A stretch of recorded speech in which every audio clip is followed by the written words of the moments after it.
Like that girl. Get out of town. Ladies and gentlemen, Ms. Debbie Travis.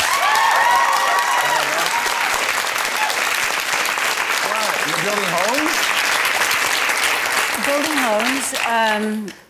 Haven't started yet, but that's why I need a chief designer, because I don't know what I'm doing. But yeah, basically... That's really going to make the buyers feel comfortable. Yeah, I know. God, where does the roof go?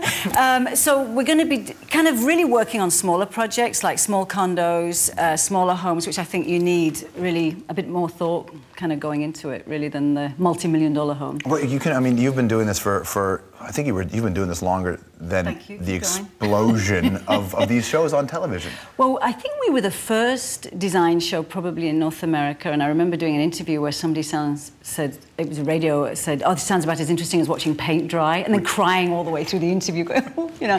Well, technically they're watching paint dry. Yeah, well, thank you, yeah, I guess it is. But, you know, I think it just hit a chord, because I was kind of, I guess, making it up as I went along, and saying, oh, and you know, when you get an audience, when people go, oh my God, you're so good, you think, wow, maybe I could try making it look like stone, maybe I could try. Mm-hmm. So it just really, it made, I think, mums at home say, you know, I don't need any talent.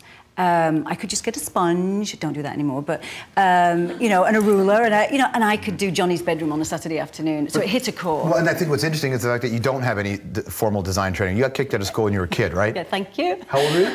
15. Who kicked you out? The nuns. Wicked. Yeah. Well, you know, I think I just, you know, you go in those, I don't know if you do it, but in England, you go to, you know, career day. And it would be, in my day, it would be, could either be a nurse, a secretary, or get married. Mm-hmm. And me, it was like, you know what, Debbie, just, you might as well go now. And it really was, because if you left school, you went and worked on the market stalls, right, and it was out of there. But I actually lied to my parents for a year. I never told them that I wasn't in school. So I would go in the morning in my uniform, bye, Mum, you know, and go and do my thing. Did you go do your thing? Yeah, go and, I don't know, meet some boy somewhere. Unbelievable, yes. Do you think your kids... I wasn't very well behaved, but I left home properly at 16 and a half.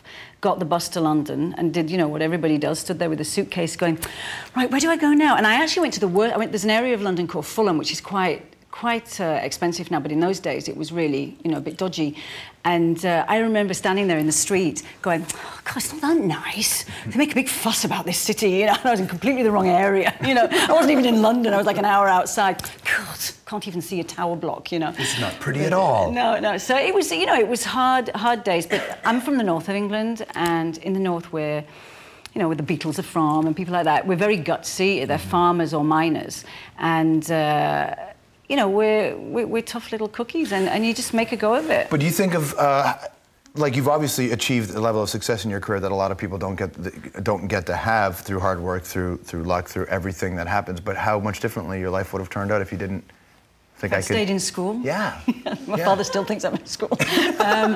Yeah, I could have been a doctor or something, you know. I was so dreading meeting your other guest, because I thought, he's so brilliant, that man. He's so intelligent. What if he asks you a normal question, you know? He probably would have asked you what kind of drapes he should have in his house. No, I don't think so. You know, at parties, when someone finds he's a doctor and someone goes, hey, can you take a look at this for a second? Yeah. Do you have to... Yeah, that sucks for you, doesn't it? All the time. It's like, I've been to parties where there's been paintbrushes on the table, and they still do it. And it's like, or friends will call you up, and I think in a way it's...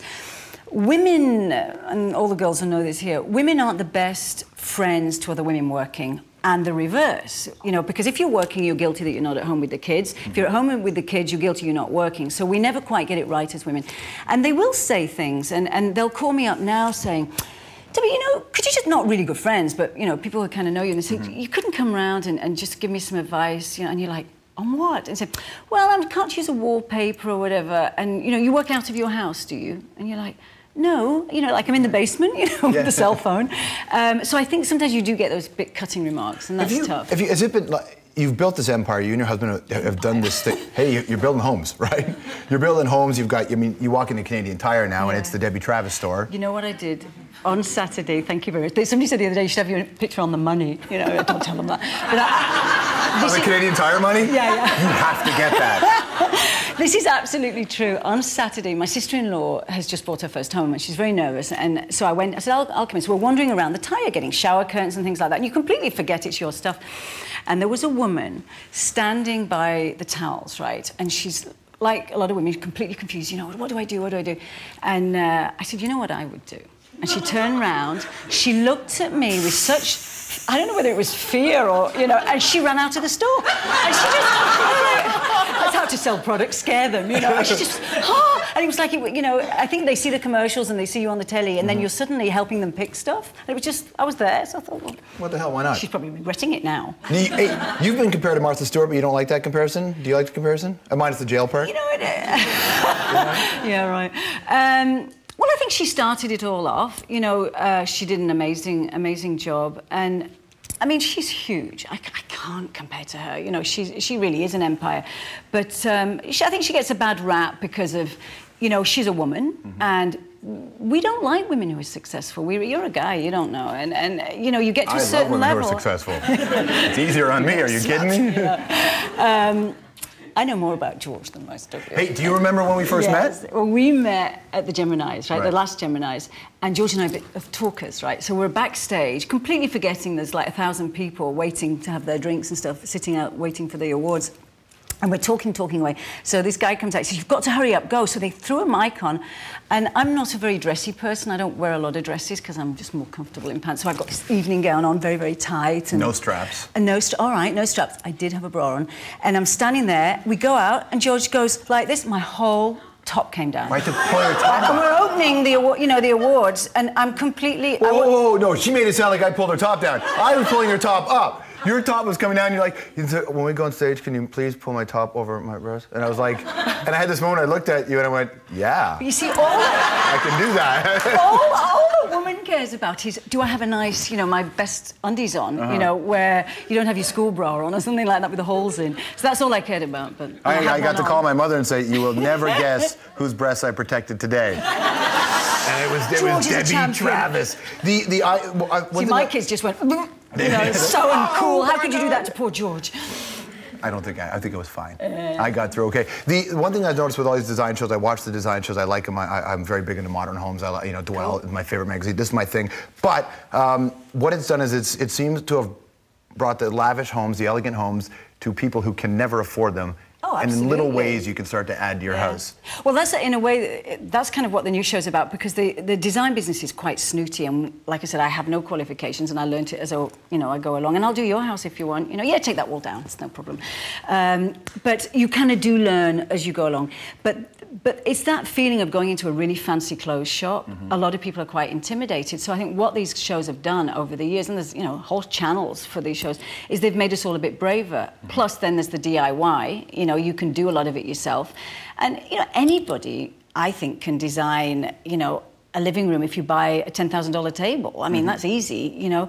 It's saying, well, I've got no money, how do I get a cool table? How do I choose the colours? How do I do this on my own? That's where it takes talent. If people are going to get ready to buy the Debbie Travis homes, when is that going to come down the pipe? Where are we in that? Well, we're going to start, you have to find out who the winner of the show is first, because that person, it's so hard, you have to say it very carefully, that person is going to be working alongside me. And are you going to be an ass like Donald Trump and just like, you're fired? How do you know? Is that what it's going to be? Do you know, it's very hard, because the director said a really kind of crazy thing to me just before I did the first elimination, which I've never done before, and they said, just pretend you're talking to your own children. So, of course, what do? You crumble. You know, if anybody spoke to my kids like that, they'd be like... so it's hard, and it's a real job, and it is something that will kickstart, you know, somebody's career. And last time it was a lot of money, and I don't think I'll do that again. You know, this time you're going to work for it. And you want somebody who's clever and innovative but works as a team. So they get tested, not on decorating shows, they get tested on real life kind of stuff.